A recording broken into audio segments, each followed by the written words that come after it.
Well, hello and welcome to another video. This is going to be another one in the political kind of videos. I've actually just done a games video, one on some tips and tricks for X3 Albion Prelude, and what I'm going to basically do is sort of subdivide the remaining videos into the difference between gaming videos, and I'm also going to do some current affairs. I'm not going to sing. Just in case you're worried about that, I'm not going to sing. So yeah, I had some interesting response to the video on Scottish independence, not entirely surprising. A lot of it was kind of what I was expecting. I mean, the problem I still see is I can't still see a positive case for Scottish independence. It just seems to be very inherently negative.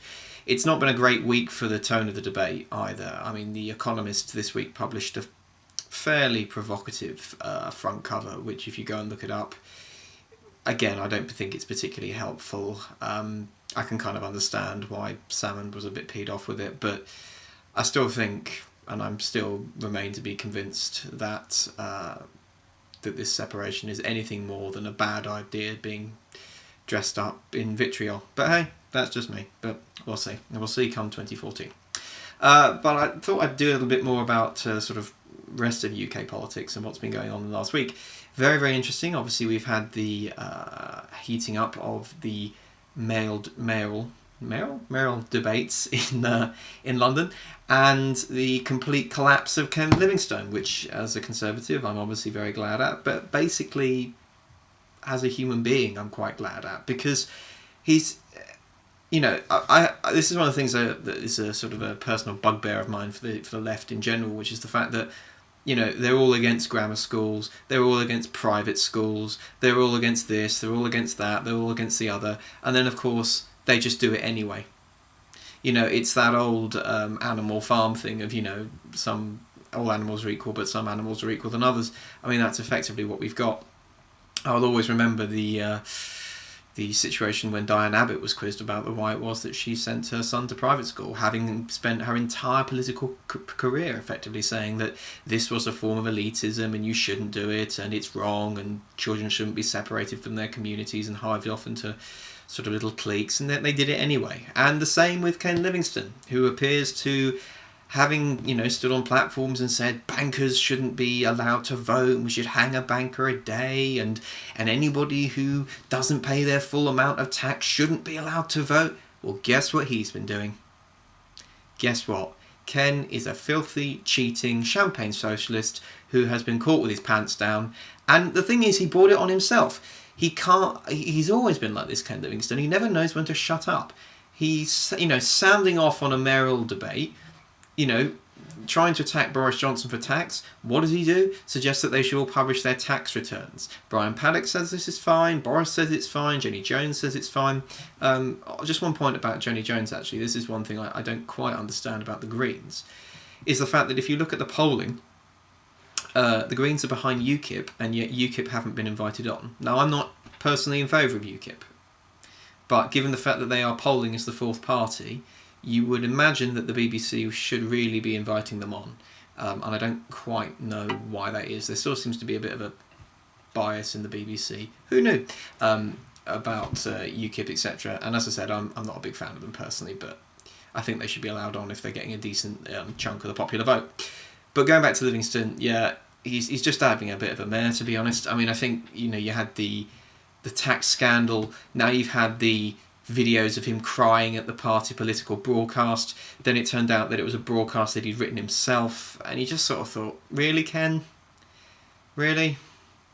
I mean, it's just a bit pathetic, to be honest, and I don't really see any way back for him now. I think Boris is going to win. I think Boris deserves to win. I think he's probably the most popular politician in the country, and frankly, he's done a fairly decent job as mayor. I mean, they're all a bit rubbish politicians generally, so yeah. But I think he'll do a really good job. I'd have liked to have been able to go out and do some campaigning for him, but with work, etc., just haven't had the time. And obviously, local elections are coming up, so we'll get out and do some campaigning for that. It's been quite good, actually. There's been some decent Tory wins in areas where, again, we didn't think we would win. So I just don't really buy any of these opinion polls at the moment, because last week it was, the Tories are 10% behind. This week we've had another one come out and we're back to 3 or 4% behind. And the problem for us is not that we're 3 or 4% behind. The problem is that Labour is only 3 or 4% in front. And actually, if you include the coalition vote together, so Tories and Lib Dems, Labour are behind. And Ed Miliband's got to go because he's just rubbish. And, you know, the point of the opposition is to hold the government to account. They need to be a strong opposition. They need to be tenacious. They need to be attacking the government on everything. They need to be holding, really, gripping the executive. And the problem is they're just not doing it because they're in absolute shambles. And most of the Parliamentary Labour Party don't want him. He is a complete union hack, a union stooge.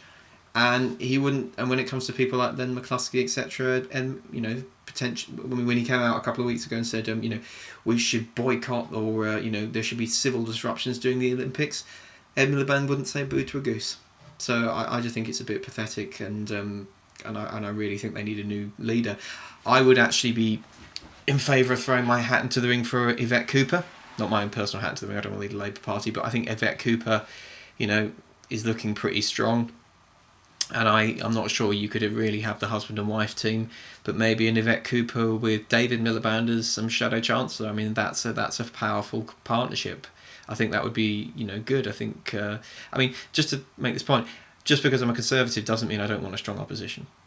I'm not. We're not like the sort of tin pot democracies you sometimes see in other parts of the world where a party gets into power and then spends all of its energies in trying to destroy the other one and just literally drive them out of existence.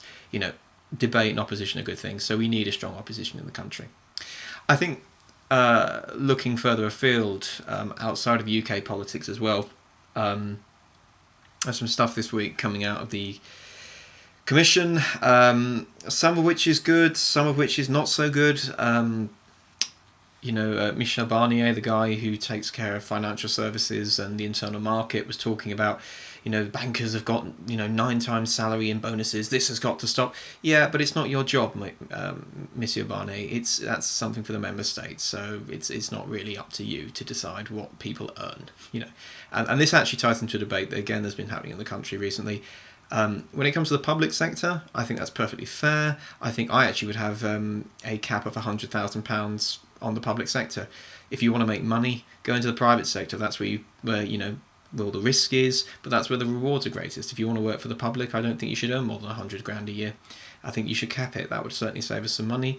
But when it comes to private companies, and particularly this thing that this thing, the High Pay Commission, which is basically just a bunch of lefty liberal nutters all getting together and after quaffing down their Pinot Grigio and eating their beautified steaks, will then talk about the evils of poverty. Bloody liberals, they use this. But this suggestion about capping it, I just don't like, because the only people who have the right to tell an employee what that employee earns in the private sector is the company who employs them, and it's a contract between an individual and that company, and the government should not have any role in it whatsoever. I just think that's a load of rubbish. But coming back to Barnier, again, this kind of legislation, which seems, a lot of this stuff seems to be coming almost via the French presidential election campaign. So we had the Buy European Act, which the Germans are going to shoot down before we even need to go near it. We've now got this stuff about bankers' bonuses.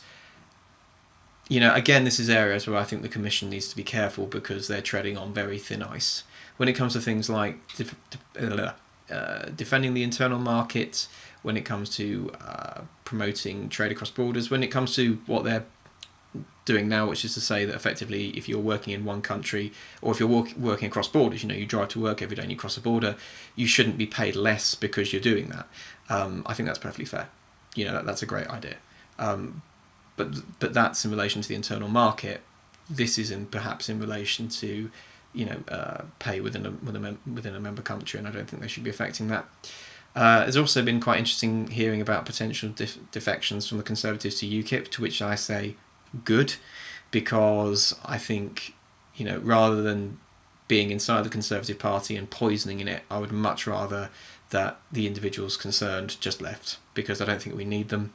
I don't think that they will add anything to UKIP, and I think that UKIP has become much more sort of pure libertarianism, Now, libertarianism is one of these things that, again, is great in principle, but in practice it doesn't work because it inherently lacks compassion.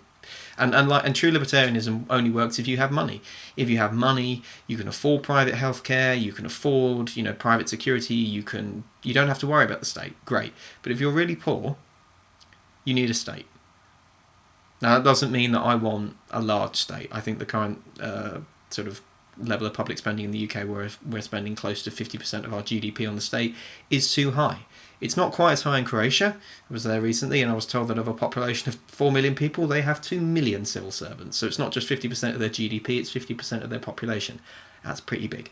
But I do think we need to reduce it, but I don't think the kind of pure libertarianism that UKIP espouses, where effectively it's every man for himself, I don't particularly want to live in a society like that. I think the fact that as a country we say, irrespective of your level of personal means, you will always be treated free on the NHS is a good thing and a mark of a civilised society. I know if there are people who are watching this thinking, oh my goodness me, a conservative speaking well of the NHS. Well, yeah, it's a load of rubbish. And if you would like more on that, I would just simply suggest going back and looking at which party it was that originally opposed the introduction of the NHS, and I'll give you a hint. It wasn't the Liberals and it wasn't the Tories. So, yeah, that's a bit of rambling. What else have I got to ramble about? Oh, yes. We're going to be rambling a bit more about the EU, specifically about shale gas. There was a report that came out this week talking about, and it's always some kind of Dutch Greens. I don't know why, but it's always, inverted commas, a Dutch Green Liberal MEP. And it's, oh, great, really? Brilliant. Has come out saying we need to make sure that there's European legislation on this. And you think, no, we don't, because, again, it's an internal policy of the member states. And particularly in the United Kingdom, I mean, given, if we do have Scottish independence, it would be quite nice if England could develop the hydrocarbon industry in relation to shale gas, which apparently could be worth up to £50 billion a year. We'll take that money. That will more than offset any potential losses. I don't think there would be any, but from Scottish oil, so they can have their oil, we'll have shale gas, and we'll all be happy as Larry, however happy he is. I don't know. So yeah, a bit of a rambling video, but it's it's Saturday, I'm tired, I've had a long week, and I just thought I'd get a little bit of that off my chest. Feel free to feedback. Again, don't swear, but I do enjoy it when people sort of shout at me and call me names. It's more fun that way. I hope you have a great week. I hope you have a fantastic weekend, and yes, I know I need a shave. Thanks.